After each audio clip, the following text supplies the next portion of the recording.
and therefore the critical overlap that the populations which are already struggling in terms of whether it's poverty, infrastructure, limited services, what I would call social vulnerabilities, are the ones which end up being exposed mostly to climate shocks through drought, extreme temperature rises, or floods.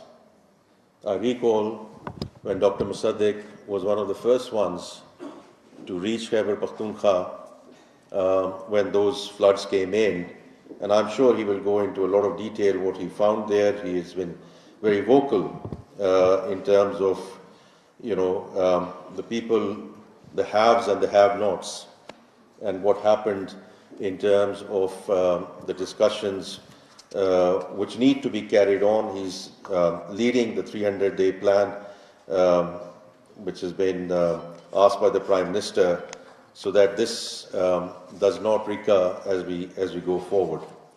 But again, this has there are various empirical studies. I mean, while we talk about that Pakistan is not a big emission creator, but the reality is empirical studies show that a certain percentage decrease in population does lead to a certain decrease in emissions in Pakistan. And therefore there is a certain level of correlation from that perspective as well.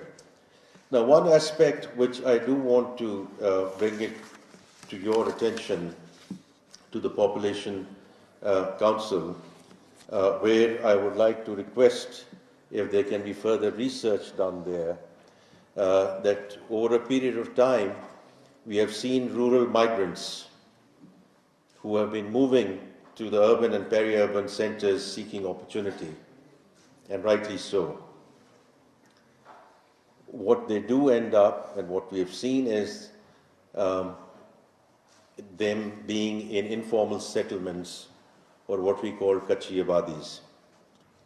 And that's where these Katchi Abadis, we have seen inadequate water, sanitation, hygiene infrastructure, which in turn leads to poor nourishment, and in turn brings the whole child stunting discussion back into the equation.